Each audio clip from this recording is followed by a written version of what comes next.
Hey, it's me, Shannon, and it's part 18 of Was I in a Cult? I think one of the main reasons I ended up working at a Christian preschool is because I wanted to work in a Christian environment at the time because I felt like I wanted to just surround myself with Christianity everywhere I went in my life.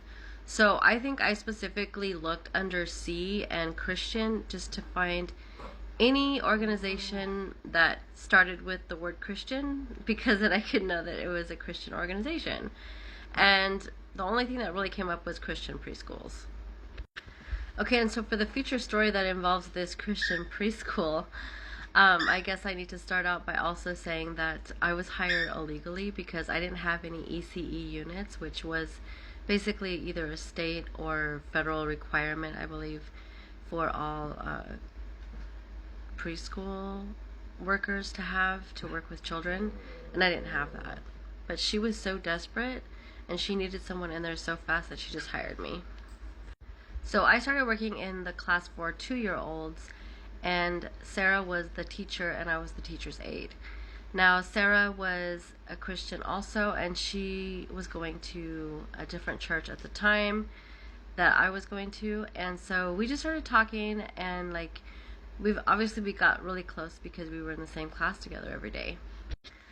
So Sarah had kind of been around the block when it came to Christianity, and she observed a lot of things over the years that she had been a Christian, and me being a brand new Christian was just excited about everything, right? So I was always telling her about different things that my church was doing, what we were doing, what I was doing every single day of the week, and how when I got off work I was going to go do this and that and all these things with the church and stuff, and she was just kind of observing, and just listening to me.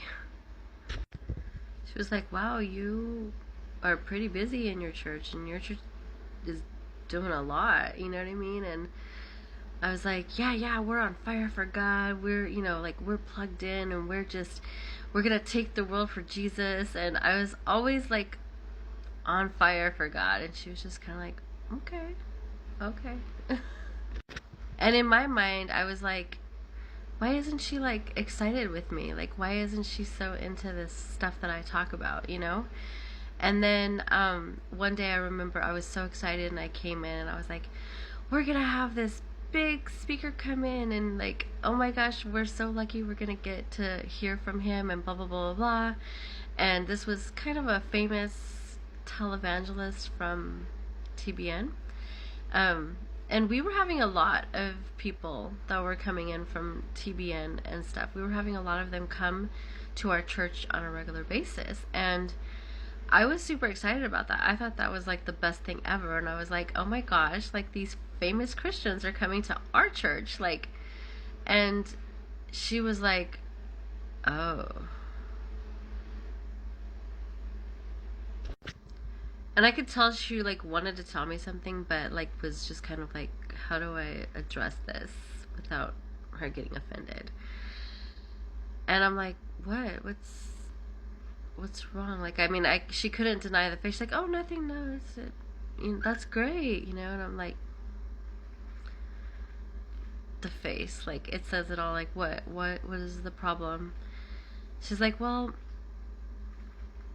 a lot of the people on TBN, they're name it and claim it preachers, or they're in the what is it, the prosperity gospel. And I'm like, what's that? I had no idea what she was talking about. She's like, a lot of it's just for money. And I'm like, I was like, well, they preach the word. She's like, yeah, they do, but sometimes they take it out of context. And I'm like, what does she mean? They take it out of context. What does that mean? She's like, have you heard of Hank Hanegraaff? And I'm like, no. And then she's like, well, I'll print out some things for you, and then you can just look it over, just see for yourself. And I'm like, okay.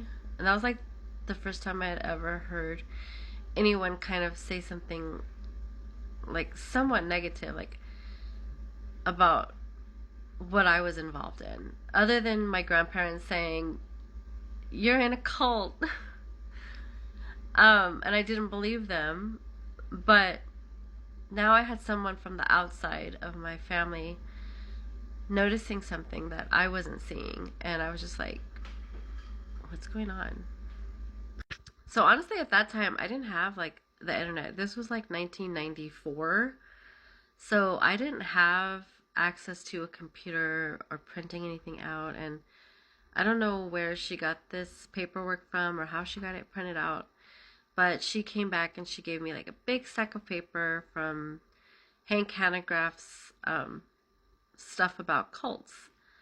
And like it talked about different things, and it also talked about like word of faith, like ministry, and how like certain prosperity gospel, and then like there was this thing called the laughing movement or something like that, the holy laughter. There was all this stuff that was being like exposed by this Hank Hanegraaff guy, and I didn't know what to think of that because I was just like, a lot of this stuff is happening in my church. Like, the stuff that I was reading is stuff that was going on in my church. Like, and,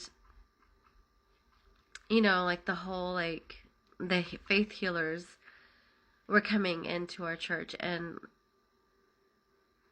it was just almost everyone that was talked about by this guy was like, had been to our church as a guest speaker of some sort. And it was just like,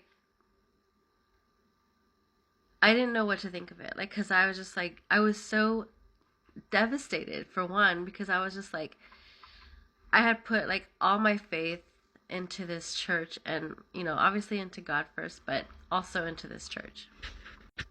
And then I was like, am I in a cult?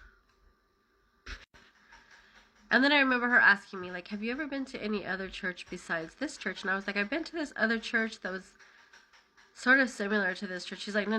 Like, what? First of all, what denomination are you from? And I'm like, what does that mean? Like, I don't know. And then she's like, find out what denomination you're from and then let me know. And I'm like, okay.